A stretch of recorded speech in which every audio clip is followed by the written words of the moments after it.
கர்த்தருக்கு ஸ்தோத்திரம். கர்த்தராகிய இயேசு கிறிஸ்துவின் இன்ப நாமத்தில் இனிய வாழ்த்துக்கள். இன்றைய தியானத்திற்காக ஜெபித்த பொழுது தேவன் தந்த வசனம் தானியேலின் புஸ்தகம் 3ஆம் அதிகாரம் 17ஆம் வசனம். நாங்கள் ஆராதிக்கிற எங்கள் தேவன் எங்களை தப்புவிக்க வல்லவராயிருக்கிறார். அவர் எரிகிற அக்கினி சூளைக்கும் ராஜாவாகிய உம்முடைய கைக்கும் நீங்களாக்கி விடுவிப்பார். நம்முடைய கர்த்தராகிய இயேசு கிறிஸ்து நம்மை எல்லா சூழ்நிலையினின்றும் விடுவிக்க வல்லமையுள்ளவராயிருக்கிறார். அவர் நமக்கு எல்லா உதவிகளையும் செய்ய வல்லமையுள்ளவராயிருக்கிறார். அதை தான் இங்கே நாம் வாசித்த வசனத்திலே தானியேலின் நண்பர்கள் அறிக்கை பண்ணினார்கள்.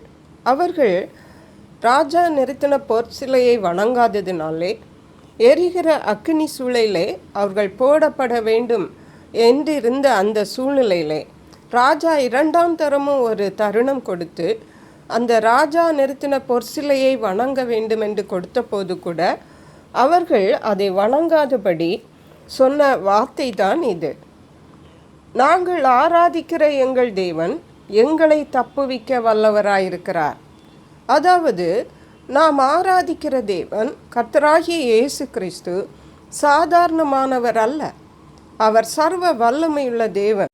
தேவன் அன்புள்ளவர், இரக்கமுள்ளவர் என்றெல்லாம் நாம் அறிந்திருக்கிறோம். ஆனால் தேவன் வல்லமையுள்ளவர் என்பதையும் நாம் அறிந்து கொள்ள வேண்டும், விசுவாசிக்க வேண்டும். நாம் ஆராதிக்கிற தேவன் நம்மை தப்புவிக்க வல்லமையுள்ளவர். தப்புவிக்கிறது என்றால் ஏதோ ஒரு ஆபத்திலே, ஏதோ ஒரு தேவையிலே, ஏதோ ஒரு இக்கட்டிலே நாம் இருக்கிறோம். அதிலிருந்து தேவன் நம்மை விடுவிக்க வல்லமையுள்ளவராயிருக்கிறார். அவர் எரிகிற அக்கினி சூளைக்கும் எங்களை தப்புவிக்க அவர் தப்புவிப்பார். ராஜாவாகிய உம்முடைய கைக்கும் எங்களை தப்புவிப்பார் என்று சொல்லுகிறார்கள். கீழே உள்ள வசனத்தில் சொல்லுகிறார்கள், அப்படி அவர் விடுவிக்காமற் போனாலும் நாங்கள் உம்முடைய தேவர்களுக்கு ஆராதனை செய்வதும் இல்லை, நீர் நிறுத்தின பொற்சிலையை பணிந்து கொள்வதும் இல்லை என்கிறது ராஜாவாகிய உமக்கு தெரிந்திருக்க கடவது என்றார்கள். இவ்விதமாக அந்த நேபுகாத்நேச்சர் ராஜாவுக்கு அவர்கள் மிகவும் தைரியமான ஒரு பதிலை கொடுத்தார்கள். தேவனிடம் அவர்கள் கொண்டிருந்த விசுவாசத்தின் ஆழத்தை இது நமக்கு காட்டுகிறது.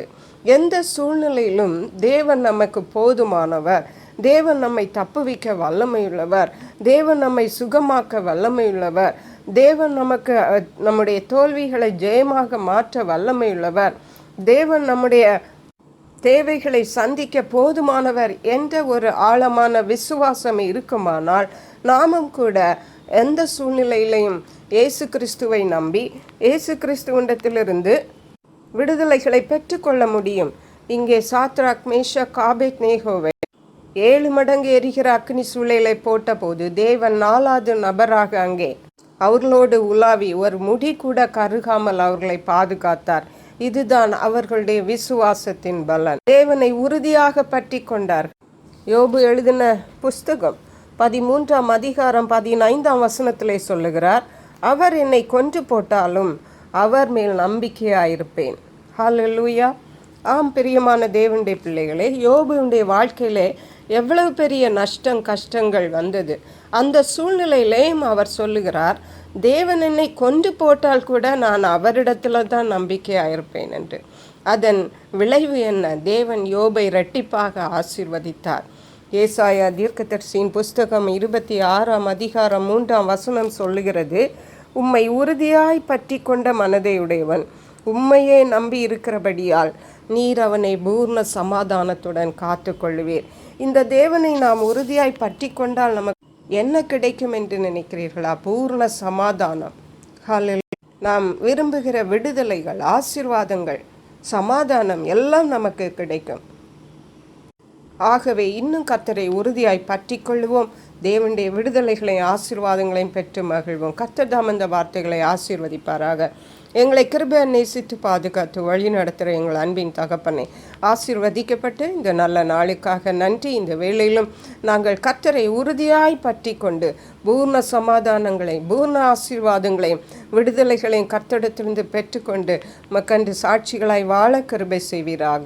நன்றி பரிசுத்த ஆவியானவரே. துதிகன மகிமை மக்கை செலுத்துகிறோம். மீட்பரு இரட்சகருமாகிய இயேசு கிறிஸ்துவின் இன்ப நாமத்தில் ஜெபிக்கிறோம் எங்கள் அன்புள்ள பரமபிதாவே. ஆமேன். God bless you.